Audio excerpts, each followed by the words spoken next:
हम आ गए अपने यहाँ नीचे। यहाँ पे हमारे पास 12 वोल्ट 2 पेयर का चार्जर है और साथ में एक प्यूई फीमेल जैक है। यहाँ पे एक्सटेंशन बोर्ड है। ये हमारे पास एक वाईफाई राउटर है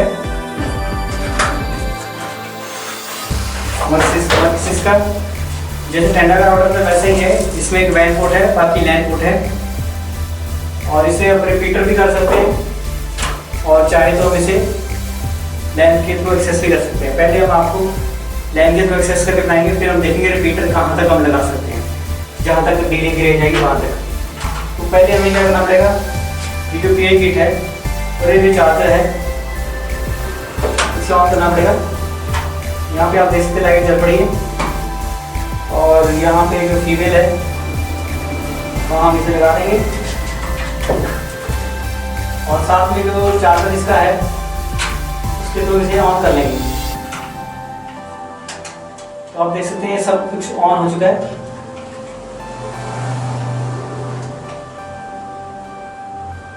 और उसके बाद हमारे पास जो लैन केबल छत से आई है उसमें हम जो है यहाँ पे इसे लगा देंगे। ये चार्जर लग चुका है, लाइट इसमें आ रही है, तो इट मीन्स भी ये ऊपर पावर देना शुरू कर चुका है। और चेक करने के लिए हम क्या करेंगे, ये जो राउटर है इसमें किसी लैन पोर्ट में हम लगाएंगे फिलहाल, ताकि हमें ये पता लग जाए भी लाइन चल रही कि नहीं चली। यहाँ पे जो लास्ट की लाइट जो आप ब्लिंक देख रहे हैं ये ऊपर लैन की है, तो ये हमारी जो है जल चुकी है, इनके ऊपर हमारा राउटर ऑन हो चुका है। और इस राउटर के साथ हमने कुछ सेटिंग्स इस तरह से की हुई है, पहले उसे हमें रीसेट करना पड़ेगा ताकि हम इसका इंटरनेट यहाँ पे यूज़ कर सकें। तो इसको क्या मैं करता हूँ, रीसेट कर देता हूँ ताकि जो है इसका इंटरनेट हम यूज़ कर सकें। इसको हमने वैसे एक्सटेंडर किया हुआ था अपने प्रोडक्ट जो हमारी शॉप का है उसके साथ, तो मैंने इसे रीसेट कर दिया। अब इसको जो है इंटरनेट कहीं से नहीं मिल रहा है, ये लैन पे चलेगा, यानी कि अब जो है हम इसकी जो ऊपर से तार आई है वो वैन वाले पोर्ट पे लगा सकते हैं। सबसे पहला जो है ये वैन है, तो यानी कि ऊपर से इसको IP एड्रेस मिलेगा और ये खुद का एक अलग से नेटवर्क क्रिएट करेगा। तो वेट करते हैं इसे ऑन होने के लिए। और यहाँ पे वैन की लाइट जल चुकी है और मैं अपनी मोबाइल स्क्रीन ऑन कर लेता हूँ। तो आप देख सकते हैं मेरी मोबाइल की स्क्रीन यहाँ पे आपको नज़र आ रही है। हम अभी बेसमेंट में हैं और कहाँ हम जो है D-Link का 4G राउटर लगा के आए हैं D-Link की सिम के साथ। और अब जो है यहाँ पे आप देख सकते हैं वाईफाई की कवरेज जो है पूरी आ रही है। मर्कसिस के साथ हम जोड़ देते हैं और कनेक्टेड आ चुका है। और यहाँ पे जो IP एड्रेस है 1.100 आ चुका है, यानी कि 1.1 जो है मर्कसिस का होगा। चेक कर लेते हैं यहाँ पे। पहले तो हम ये चेक कर लेते हैं हमारे पास इंटरनेट काम कर रहा है कि नहीं कर रहा। तो सीधे स्पीड टेस्ट गए और चेक कर लेते हैं इंटरनेट काम कर रहा है कि नहीं कर रहा है। तो यहाँ पे देखिए एयरटेल आ चुका है, जबकि हमारा जो है अभी यहाँ पे वाईफाई ऑन है। और आप चेक कर रहे हैं यहाँ पे एयरटेल की सिग्नल जो भी है लगभग आप देख सकते हैं यहाँ पे हमारे को शुरू में 8-9 भी आई थी, अभी 3-4-5 Mbps तक जो है ये आ रहा है, 3-4 Mbps तक जो है कैच कर रहा है एट प्रेजेंट। और कितनी DPI सिग्नल है क्या नहीं है वो सब चीज़ें अभी हम चेक करेंगे। जितनी अपलोडिंग है थोड़ी सी उतनी ही लगभग जो है डाउनलोडिंग है, 5 Mbps की डाउनलोडिंग है। इनकी अपलोडिंग जो है ज़्यादा है, अपलोडिंग मतलब ज़्यादा है, तो मतलब ये एयरटेल की जो सिम है उसमें हमारे यहाँ पे तो अपलोडिंग ज़्यादा है और नेट नोट कैमरे के लिए जो है अपलोडिंग स्ट्रीमिंग के लिए बहुत अच्छी है। तो इस तरह से थी। और मैं आपको जो है इसकी सिग्नल स्ट्रेंथ रेशो जो भी है वो चेक कराता हूँ। जो हमारे आपको मालूम है D-Link का जो एड्रेस है वो 1.1 रहता है और उसे मैं यहाँ पे एडवांस में जाके प्रोसीड कर देता हूँ। अब जो है मैं आपको D-Link का राउटर खोल के दिखा रहा हूँ जो हमारे छत पे लगा के रखा है। और हमें देखो यहाँ पे बेसमेंट में, और यहाँ पे आप विजार्ड सबसे पहले आ रहा है, बट मैं विजार्ड में जाना ही पड़ेगा क्योंकि और कोई ऑप्शन नहीं है। ठीक है जी, नेक्स्ट कर देते हैं। एडवांस सेटिंग में हम चले जाते हैं क्योंकि हमें जो है कुछ भी ऐसी सेटिंग नहीं करनी है। ठीक है जी, एडमिन का पासवर्ड ये रखने के लिए मांग रहा है, SSID का नाम जो है ये है। और ये सब चीज़ें अगर नहीं करना चाहते तो करनी ही पड़ती है क्योंकि न्यू राउटर के साथ करना ही पड़ता है। एडमिन का पासवर्ड एडमिन 123 कर देते हैं और वाईफाई का नाम यही रहने देते हैं और उसके बाद नेक्स्ट कर देते हैं। तो इस तरह से विजार्ड चल रहा है। और यानी कि एयरटेल की सिम वैसे नेट नोट तो देखो पहले मैंने प्लग किया और सीधे ही चल पड़ा, कोई सेटिंग करने की जरूरत नहीं पड़ती। और लेकिन फिर भी जो है एक बार विजार्ड के थ्रू जो है एक बार सेटिंग करनी बहुत ज़रूरी है ताकि पूरा जो है नेटवर्क वगैरह और बाकी वाईफाई का नाम पासवर्ड वगैरह जो है सही ढंग से सेव हो सके। तो इस तरह से देखिए यहाँ पे मेरे पास खुद देखो कितने कम सिग्नल आ रहा है। और अगर मैं मान लो जब तक अब सेटिंग होती है, देखो यहाँ पे मैं जियो के साथ मैं चेक करा रहा हूँ आपको, ठीक है। यहाँ बेसमेंट में जियो की स्पीड जो है कितनी आ रही है, यहाँ पे जियो आ चुका है और यहाँ बेसमेंट में जियो की स्पीड वैसे कितनी आ रही है और बाहर से कितनी ज़्यादा गेन कर रहा है एयरटेल की, इसका डिफरेंस भी आपको जो है यहीं पे पता लग जाएगा। उसके बाद यहाँ पे मेरे पास मोबाइल डाटा एयरटेल का भी है मेरे सिम मोबाइल में, उसके साथ भी देखिए यहाँ पे बहुत कम सिग्नल है, कितना टाइम लग रहा है। 2 ही टावर हैं यहाँ पे, बट हमने अपना राउटर बाहर लगा के अच्छी सिग्नल कैच किया है।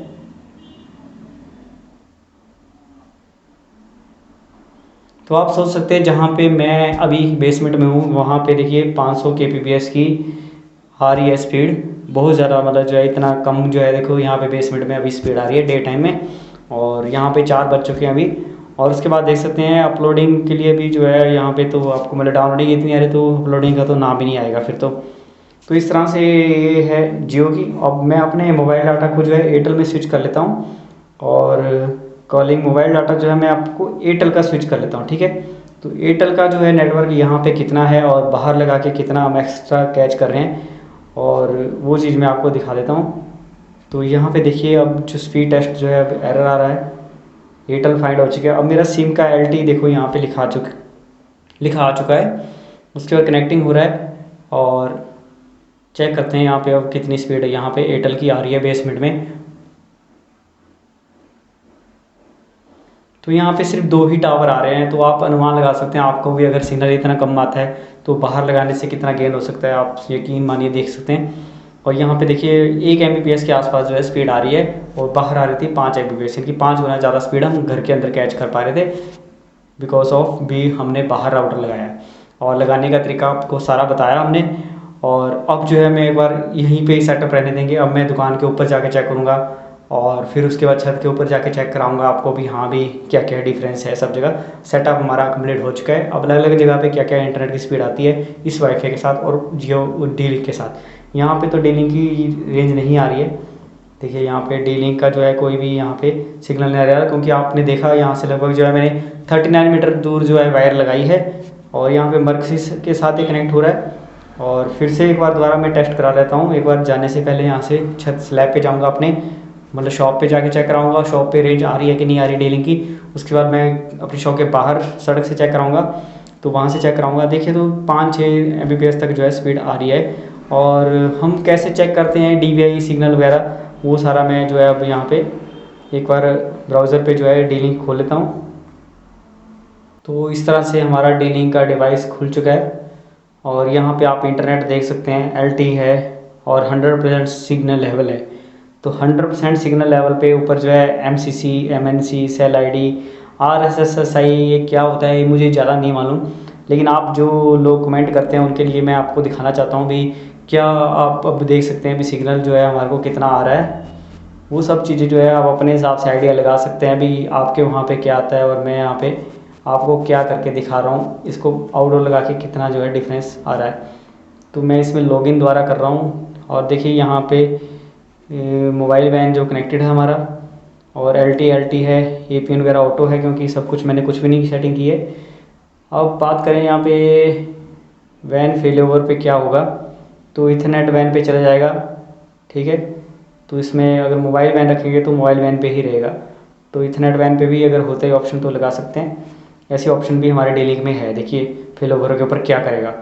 और LTE मॉडम के ऊपर देखा जाए तो पिन SMS USSD वगैरह भी इसमें ऑप्शन है, मतलब ठीक है जी।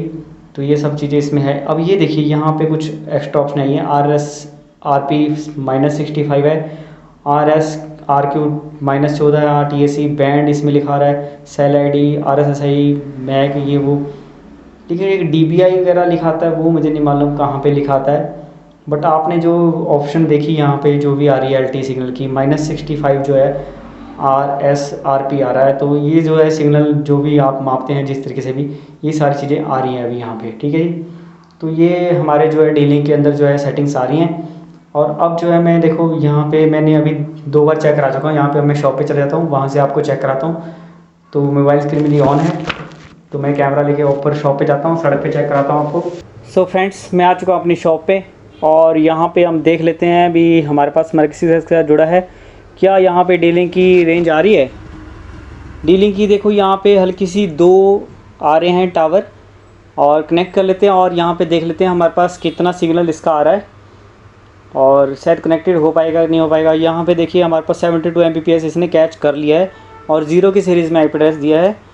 और यहाँ पे आप देख लेते हैं हमारे को दूर जो है अब वाईफाई ऊपर लगा है और लगभग जो है मैं 2 मंजिल नीचे हूँ, और आप देख सकते हैं यहाँ पे जो है वाईफाई कनेक्टेड है। और अब वाईफाई से भी हम काफ़ी दूर हैं और चेक कर लेते हैं भी क्या स्पीड के अंदर फ़र्क पड़ता है क्या। मतलब छत पे वाईफाई राउटर लगाने के बाद जो है हम जो अगर नीचे आते हैं और उसको यूज़ करते हैं एज अ वाईफाई ही, तो आखिर क्या जो 5 या 6 Mbps की स्पीड वो कैच कर रहा है तो कितनी उतनी स्पीड हमारे को दे पाएगा।